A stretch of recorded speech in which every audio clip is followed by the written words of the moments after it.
You're scrolling on your phone right now?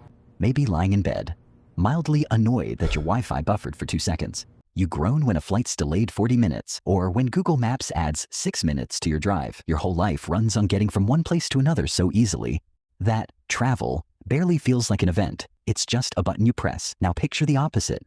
No roads, no maps, no idea what's beyond the next ridge, and no guarantee the world even keeps going once you get there. For most of human history, moving from one place to another wasn't convenient.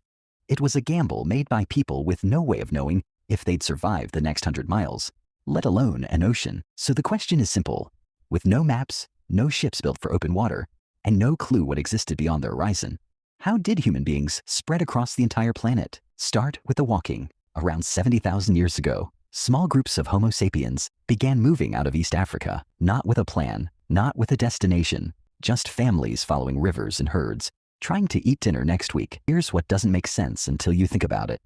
They weren't discovering continents. They had no concept continents existed. The real problem wasn't distance. It was information. Nobody ahead of you left a warning about what was coming. Walk 3 days and you might hit a desert that kills you, or a valley that changes your family's fate for 10 generations. Tools found at Jebel Faya in the United Arab Emirates, dated to around 125,000 years ago, show people testing the edges of the known world long before any official migration began. Think about that. They were scouting the edge of the map before the map existed. Walking only gets you so far, though. Eventually, you hit something walking can't solve. For your ancestors, that was water. Here's the part nobody talks about. Crossing open ocean with no compass is close to suicidal. No way to see the other side. No way to correct course. Yet around 65,000 years ago, humans reached Australia, a place that has never at any point been connected to Asia by land. Between Bali and Lombok sits the Wallace Line, a deep water channel that stayed open even at the Ice Age's lowest sea levels. To cross it, your ancestors had to build something that floats, then trust it across open water they couldn't see across. So, how do you talk a group of people into that? You don't. Not all at once. Researchers now think it happened in stages, short hops between islands, sometimes visible from each other, building boat skill and nerve over generations before the final blind crossing. Nobody solves the impossible problem in one move. They solve the slightly less impossible one first, until the impossible thing is just Tuesday. Water wasn't the only wall. There was also the cold, and the cold plays by different rules entirely. Around 20,000 years ago, sea levels dropped low enough to expose Beringia, a strip of land over 1,000 kilometers wide, connecting Siberia and Alaska. Not a narrow bridge, a full frozen landmass, cold enough to kill an unprepared person in hours. And people lived there. Not passed through, lived for possibly thousands of years before pushing on into the Americas. Surviving it wasn't about toughness. Toughness alone gets you killed in an Arctic winter. It was about precise, passed down knowledge. Caribou migration paths, snow shelters, rendering fat into clean burning fuel. One forgotten technique could end a family line in a single February. Sites like Bluefish Caves in Yukon show human presence dating back possibly 24,000 years. People surviving in that exact corridor far earlier than we used to assume. Somewhere out there for thousands of years, in a place most of us would die in within a week, was just home. You'd think that would be the finish line. It's not close. The last great frontier wasn't a coastline. It was the middle of the Pacific, where the nearest land can be thousands of kilometers off, with nothing to signal it's even there. This is where Polynesian wayfinding comes in, and it might be the most underrated intellectual feat in human history. Starting around 3,000 years ago, Polynesian navigators crossed the open Pacific in double-hulled canoes, using 0 instruments. No compass, nothing metal at all.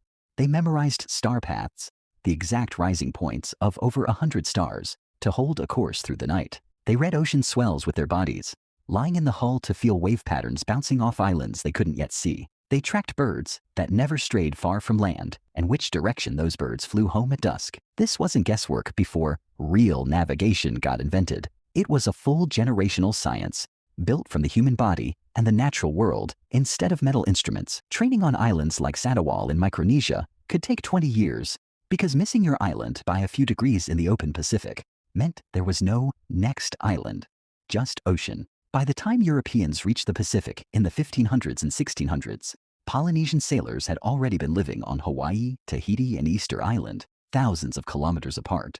For hundreds of years, the most remote inhabited place on Earth was already found, already home, long before anyone with a sextant wrote it in a logbook. So zoom out for a second, because here's the part that should stick with you.